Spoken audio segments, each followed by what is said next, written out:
قائدے اہل سنت چلے آئیے، قائدے اہل سنت چلے آئیے، شمع رشد و ہدایت چلے آئیے، طے کرے علم و حکمت چلے آئیے، قائدے اہل سنت چلے آئیے، قائدے اہل سنت چلے آئیے۔ جہاد کا موضوع ہے، یہ آج کل کا موضوع نہیں ہے۔ لوگ کہتے ہیں آج کا موضوع ہے جہاد، نہیں، جہاد کا موضوع 1450 سال پہلے سے ہے۔ جہاد کا موضوع اس وقت شروع ہوا جب اللہ رب العالمین جل جلالہ عما والہ نے قرآن میں ارشاد فرمایا کہ اے نبی محترم صلی اللہ علیہ وسلم، یا ایھا النبی، اے نبی محترم صلی اللہ علیہ وسلم، حکم ہے اللہ کا۔ دیکھیے لوگ اس کو نظر انداز کر دیتے ہیں اور لوگ آرام سے سوچتے ہیں کہ ہم نے اپنا دینی فرض پورا کر دیا۔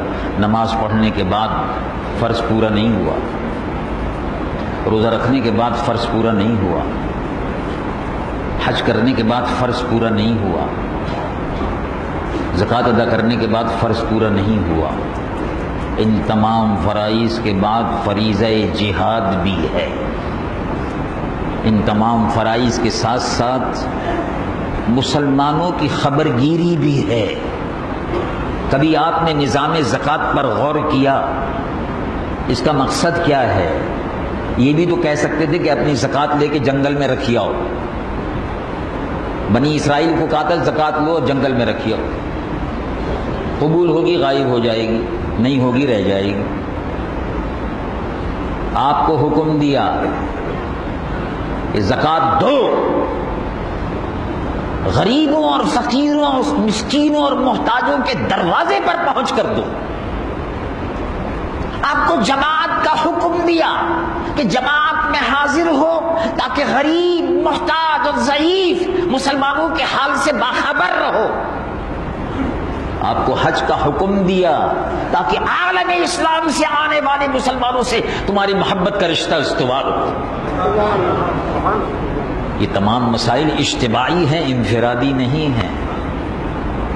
صلاۃ الجماعت افضل من صلاۃ الفذ ب27 درجہ، اور کما قال صلی اللہ علیہ وسلم، صلاۃ جماعت، تنہا نماز پڑھنے سے جماعت کی صلاۃ 27 درجے زیادہ ثواب رکھتی ہے، اور کما قال صلی اللہ علیہ وسلم، صلاۃ الجماعت افضل من صلاۃ الفذ ب27 درجہ، اور کما قال صلی اللہ علیہ وسلم۔ کیوں فضیلت ہے؟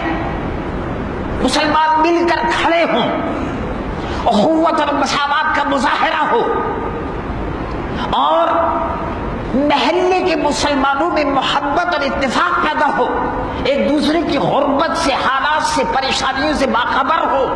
اگر ایک دوسرے کی مدد کر سکتے ہو تو زکوٰۃ کے ذریعے سے مدد کرتے رہے۔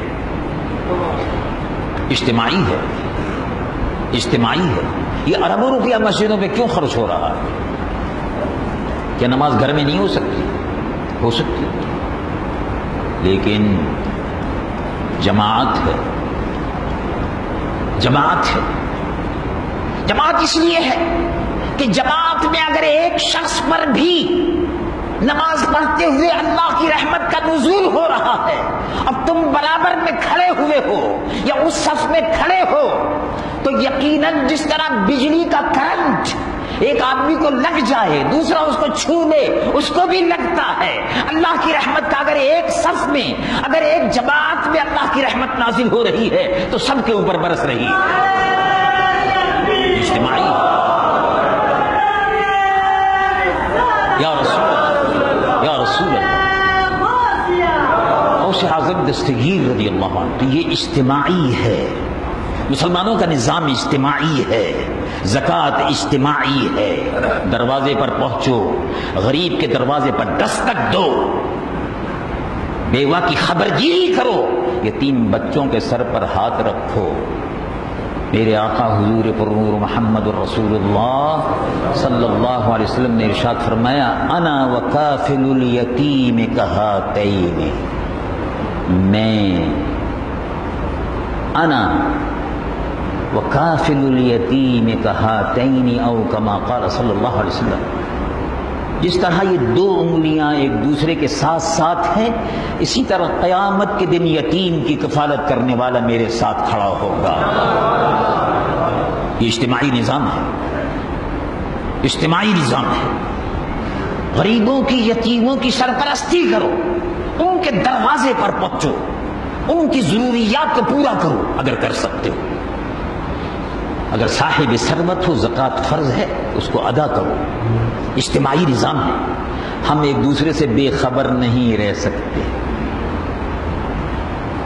اسی طرح فلسطین کے مسلمانوں پر اگر ظلم ہو رہا ہے، ہم بے خبر نہیں رہ سکتے۔ وہ جاہل، وہ بے وقوف، جس کا دین کی کتابوں سے کوئی تعلق نہیں ہے، جاہل بے وقوف بیٹھ کر منبر پر یہ کہے کہ یہ سب سیاسی باتیں ہیں، وہ جاہل ہے۔ فلسطین کا مسئلہ مسلمانوں کا مسئلہ ہے، کشمیر کا مسئلہ مسلمانوں کا مسئلہ ہے، کوسوو، چچنیا، بوسنیا کا مسئلہ امت مسلمہ کا مسئلہ ہے۔ تو یہ ایک مسلمان شمال میں، جنوب میں، مشرق میں، مغرب میں مسلمان کا خون بہتا ہے تو ہم کو اس پر احتجاج کرنا چاہیے۔ یہ ہمارا دینی فریضہ ہے، یہ اللہ نے فرمایا ہے۔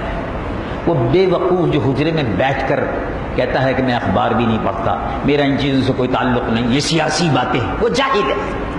قیامت میں اس سے بحث پوچھ ہوگی کہ تم نے قرآن کی آیت نہیں پڑھی، جاہل، انما المؤمنون اخوہ نہیں پڑھا، امت واحدہ کا تصور نہیں پڑھا، تم نے المؤمن للمؤمن کل بنیان یشد بعضہ بعضا رسول اللہ کا ارشاد نہیں سنا۔ جاہلوں نے مسلمانوں کو بے خبر کر دیا۔ آئیے اہل سنت چلے آئیے، آئیے اہل سنت چلے آئیے، باغ صدیق اکبر کے شاداب گل، باغ صدیق اکبر کے شاداب گل، تاجدار وجاہت چلے آئیے، آئیے اہل سنت چلے آئیے، آئیے اہل سنت چلے آئیے۔